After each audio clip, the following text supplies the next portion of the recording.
Hello guys, welcome back to my channel in CA journey with Bhavna. तो आज मैं फिर से मोस्टली कॉमन प्रॉब्लम का सॉल्यूशन एंड कुछ टिप्स लेकर के आई हूं आप लोगों के लिए। तो अगर आप सी फाउंडेशन के स्टूडेंट हो, सी स्टूडेंट हो या सी फाइनल के स्टूडेंट हो, तो ये मोस्टली कॉमन प्रॉब्लम सभी स्टूडेंट्स को आती है स्टार्टिंग में कि हम लॉ को कैसे अटेम्प्ट करें, लॉ की कैसे आंसर राइटिंग करें, लॉ को कैसे स्टडी करें, मीन्स उसका करेक्ट वे है क्या एक्चुअली लॉ को पढ़ने का। तो आज मैं इसी पर वीडियो लेकर के मीन्स इसी के मैं आपको सॉल्यूशंस देने वाली हूँ। लॉ एक बहुत ही इंपॉर्टेंट सब्जेक्ट है एंड इसके हमेशा दो साइड होते हैं। मीन्स हम जब लॉ को पढ़ते हैं तो हमें एकदम आसान लगता है एंड अलग लगता है, ठीक है। एंड जब हम उसको लिखने के लिए आते हैं, मीन्स जब उसे आंसर प्रैक्टिस करने लगते हैं, तब हमको उसका एक अलग ही रूप देखने को लगता है। मीन्स उस टाइम वो चीजें हार्ड हो जाती है, हम सोचने लग जाते हैं कि हम क्या लिखे, क्या पढ़े, एग्जैक्टली उसका क्या प्रोविजन होगा, ये सारी चीजें हमारे माइंड में आने लगती है। फर्स्ट पॉइंट ये कि understand the provisions properly. Means जो हमारे लॉ की मतलब बुक में आए थे और जो हमारा प्रोविजंस है, सारे सेक्शन दिए गए, तो हमको उसको बहुत अच्छे से बहुत प्रॉपर वे में स्टडी करना है। उसके लिए हमको क्या करना पड़ेगा, जो आईसीए मॉड्यूल में हमको एग्जांपल्स दिए होते हैं प्रोविजन के बारे में, हर सेक्शन के बारे में, तो हमको उस एग्जांपल्स को प्रॉपर्ली अच्छे से रीड करना है, उसको अंडरस्टैंड करना है। तो हमको जो प्रोविजन में क्या बोल रहे हैं वो हमको बहुत अच्छे से समझ लगाना है। साथ में हमको केस स्टडी बहुत सारी प्रैक्टिस करनी पड़ेगी, केस स्टडीज को हमको रीड करना पड़ेगा, ठीक है। तो उससे हमको प्रोविजन अच्छे से क्लियरली अंडरस्टैंड हो जाते हैं। सेकंड पॉइंट ये आता है कि understand the application of provision. Means जो प्रोविजन में मीन्स हमको जो प्रॉब्लम दी हुई है, तो हमको क्या करना है, पहले उस प्रॉब्लम की डेप्थ तक जाना है, ठीक है। एंड एकदम डेप्थ तक जाके हमको उस प्रॉब्लम को समझना है, देन उसको हमको ट्राई करना है सॉल्व करने का। मीन्स जो उसके बाद हमको पता करना है, मीन्स हमको रिवाइज करना है कि कौन सा प्रोविजन यहाँ पर लगने वाला है, देन हम उसको राइट करेंगे, ठीक है। थर्ड पॉइंट ये आता है इनएडिक्वेट राइटिंग प्रैक्टिस। मीन्स बहुत सारे स्टूडेंट्स हैं जो लॉ में स्कोर नहीं कर पाते हैं, जो हमेशा मीन्स फेल हो जाते हैं, उनके मार्क्स बहुत कम आते हैं। तो उसका रीजन ये है कि lack of writing practice. Means अगर हम राइटिंग प्रैक्टिस हम बहुत कम करें, हमने लॉ को रीड कर लिया, हमने समझ लिया, हमको उसके कीवर्ड्स आ गए, हमको सब कुछ आ गया, हम प्रोविजन भी समझ गए, हम प्रोविजन हमको टाइम पे याद किया अगर कौन सा लगाना है, बट अगर हमने उसकी राइटिंग प्रैक्टिस नहीं की है, तो हम वहाँ पर एग्जाम में आंसर को अटेम्प्ट टाइम पर नहीं कर पाएंगे। तो एंड कर इस वीडियो के एंड में अभी तो बहुत सारे टिप्स एंड पॉइंट्स बचे हुए आप लोगों के लिए। वीडियो अगर अच्छी लगी हो अभी तक तो बिल्कुल वीडियो में एंड तक बने रहें। तो गाइस हमारी जो वीकनेस है कि लॉ को कैसे स्टडी करना है, तो इस वीकनेस को कैसे स्ट्रेंथ में कन्वर्ट करना है, तो वो अभी मैं आपको बताने वाली हूँ। तो फर्स्ट थिंग यहाँ पर ये आती है कि हमको सबसे पहले टाइम टेबल क्रिएट करना है, ठीक है। मीन्स हमको पहले से डिसाइड करना है या नोट डाउन करके रखना है कि हमको कितने दिन में या फिर कितने मीन्स आज के दिन में हम कितने टॉपिक्स को कवर करना है, ठीक है।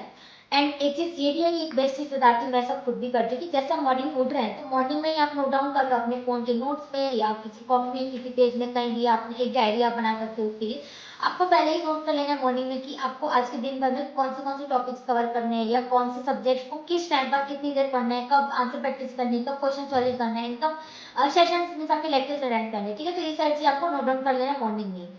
एक बार यहाँ पर ये आता है कि study theory subject in morning, ठीक है। तो मीन्स मॉर्निंग के टाइम पर क्या है, हमारा माइंड हमारी बॉडी बहुत ज़्यादा रिलैक्स मोड पर होती है। तो उस टाइम पर हम क्या होता है, अगर हम थ्योरी पढ़े तो हमको बोरिंग नहीं लगेगा, हमारा फोकस वहाँ पर बहुत अच्छे से लग पाएगा, ठीक है। एंड हम उस सब्जेक्ट को बहुत अच्छे से अंडरस्टैंड कर पाएंगे। तो मैं अपना भी बताऊँ तो अगर मुझे भी थ्योरी पढ़ना होता है तो मॉर्निंग का मेरा फर्स्ट लेक्चर हमेशा लॉ का होता है, या अगर मुझे उसकी रिविजन करना है जो लास्ट मतलब लेक्चर हो चुके तो उसको भी मैं मॉर्निंग में ही करना प्रेफर करती हूँ।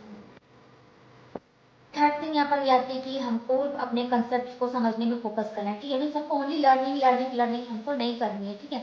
हमको कंसेप्ट को समझने में फोकस करना है। हम जब कंसेप्ट को अच्छे से समझ जाएंगे, हम उसको अच्छे से अंडरस्टैंड कर लेंगे, देन उसके बाद हमको पॉइंट्स को लर्न करना स्टार्ट करेंगे। मीन्स उसकी कीवर्ड्स को हमको लर्न करना स्टार्ट करना है, ठीक है। एंड कीवर्ड्स भी हमको कैसे लर्न होंगे, तो पहले तो हमको उसके नेम याद हो जाएंगे जो भी, पर कुछ देर बाद हम उसको भूल भी जाएंगे। तो हमको क्या करना है, हमको उसको राइटिंग करते हुए प्रैक्टिस करने से हम जब तक उसको बार बार राइटिंग करेंगे, बार बार उसको लिखेंगे, तो वो हमको बहुत अच्छे से याद हो जाएगा। तो फोर्थ पॉइंट यहाँ पर याद है read the points allowed for learning, ठीक है। मीन्स जैसे हम थ्योरी सब्जेक्ट है तो हम क्या कर सकते हैं, अगर हम अकेले ही उसको रीड कर रहे हैं, मन में दो तीन बार उसको रीड कर रहे हैं और उसके बाद हम उसको क्या बोलते हैं राइट कर रहे हैं, तो ऐसे तो बहुत सारे लोगों को याद हो जाता है, बहुत स्टूडेंट्स के लिए अच्छा वे होता है। बट बहुत लोगों के लिए ये नहीं भी होता है कि उनको ऐसा सिर्फ ओनली रीड करने से राइट करने से कभी कभी नहीं हो पाता, क्योंकि हमारा फोकस अगर नहीं है वहाँ पर तो हम उसको मीन्स रीड किया जाए बट हमको लर्न नहीं होगा, लर्निंग नहीं होगी तो हम उसको राइट भी नहीं कर पाएंगे, है ना। तो वहाँ पर हमको क्या करना चाहिए, मीन्स जो हमारा जो भी पॉइंट है, जो टॉपिक है, तो हमको मीन्स ऐसे उसको रीड करना चाहिए कि सामने कोई बैठा है ना, हम उसको समझा रहे हैं। तो जब तक हम कोई चीज किसी को समझाते हैं तो उसको समझाने के कारण वो हमको भी याद हो जाती है। तो आपके सामने कोई बैठा हो, कोई ना बैठा हो, आप उसको ऐसे रीड करो, ऐसे उस पॉइंट्स को बोलो जोर से कि जैसे आप किसी को समझा रहे हैं, ठीक है। तो उससे वो आपको बहुत अच्छे से याद हो जाएगा, जब याद हो जाए तब उसको अच्छे से राइट भी कर पाओगे। नेक्स्ट थिंग यहाँ पर याद है कि हमको हमारी राइटिंग स्पीड पर एंड हैंड राइटिंग पर ध्यान देना बहुत जरूरी है, क्योंकि एग्जाम में देखो क्या होता है, हमारे पास एकदम लिमिटेड टाइम होता है। तो वहाँ पर हम क्या बोलते हैं, एकदम बहुत देर तक हम एक ही आंसर को टाइम नहीं दे सकते, क्योंकि हमको सारे क्वेश्चन को अटेम्प्ट करना होता है। तो हमको हमारी राइटिंग स्पीड को मेंटेन जो करना है उसकी प्रैक्टिस हमको अभी से स्टार्ट करना पड़ेगा। मीन्स हम अभी हम जब भी आंसर प्रैक्टिस कर रहे हैं तो हमको सामने स्टॉप वॉच रखनी है। हमको खुद को एनालाइज करना है कि एक आंसर को लिखने में हमको कितना टाइम लग रहा है। तो अगर आज हमको ज़्यादा टाइम लग रहा है तो हम उसको स्पीड पर इंक्रीज करते जाएंगे धीरे धीरे। तो हम ट्राई करेंगे हमको नेक्स्ट डे कम टाइम लगे एंड इसके नेक्स्ट डे और कम टाइम लगे, ठीक है। तो उससे हम इफेक्टिवली अपने आंसर्स को हम एग्जाम में अटेंड कर पाएंगे। साथ साथ हमको हमारी हैंडराइटिंग पर भी थोड़ा सा ध्यान देते हुए चलना है, ठीक है।